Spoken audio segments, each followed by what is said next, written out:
Within most schools of faith, there is a structure for the initiate to graduate through. Targets are something that people often like as it gives them something to aim for, whether it be a skill, trade or behavior.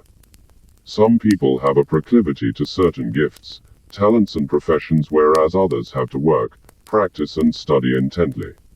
The stages are similar to the taxonomies of learning and Maslow's hierarchy of needs. When it comes to belief, some may wish to attain a level such as priest, bishop or archbishop, just as much as say a Buddhist seeks enlightenment. However, it's not so much a rank but a state of mind. Some might suggest a state of being, that leads from knowledge to practice, to the attitude becoming, second nature, as natural as one has learnt to breathe, walk and talk. One may think the application differs towards learning and self-realization, but the idea is the same, that they're looking to reach a rank title, or state of mind. I encourage you to look into Bloom's taxonomies and Maslow's hierarchy of needs for your own edification. When it comes to those interested in spirituality, they may seek an awakening, to be a leader, priest or even a saint. This is where the taxonomic principle happens. I have explored a possible spiritual taxonomy in the book, Belief Nexus, but I am aiming to approach it in a different way for people to explore and understand this time in regards to praxis. On this occasion, I'm translating it from Sufic principles. In Sufism, they're named as these three stages. Ilm al-yaqeen, knowledge of certainty.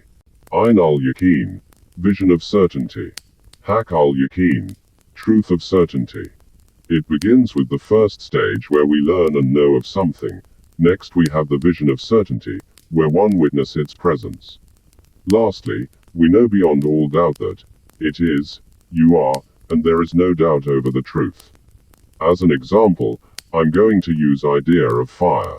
So initially we learn about fire, how it's created, how it works, and we understand it to a certain degree. Then we have the vision of it, witnessing its presence. No longer is it something you know about, for you now see it and know it exists for sure. You have seen how it's made, experienced its heat and seen its light. Next, the final stage is Haqq ul-yaqeen, the truth of certainty. When this happens, you know beyond all doubt that fire is fire, almost as if you feel consumed by it and it becomes one with you. You no longer know and see fire, for you are the fire, becoming the fire, burning, turning oxygen to fuel to live as fire and consuming whatever is around you, be it wood, paper, grass, plants, weeds, etc.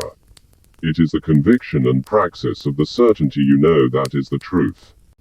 Another way to understand the Haqq ul-yaqeen is similar to the way Einstein carried out his thought experiments.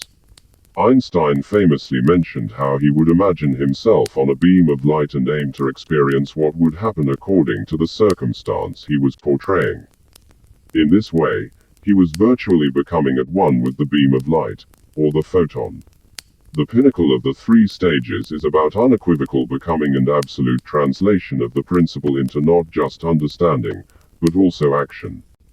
It's about the new teaching becoming a habit, something we would do that is, second nature, to us now. However, the second nature is actually adding this new thing to our original nature. In Buddhism, the concept of original nature is actually the state we all have, and we gradually unbecome this original nature. They suggest we all initially have Buddha nature, but we unlearn this as we grow. Thus, when one attains awakening, enlightenment, they're going back to and rediscovering their original nature. Another comparison is from the samurai. They would practice meditation, a version derived from the Buddhist concept of this, as well as practice martial art moves incessantly. What they were doing was to learn movements for their hands and legs that would eventually become a habit and second nature. However, the new nature is actually making the acquired moves part of the original nature. The learning has now become an intrinsic part of them. This is arguably the same as Haqq ul-yaqeen.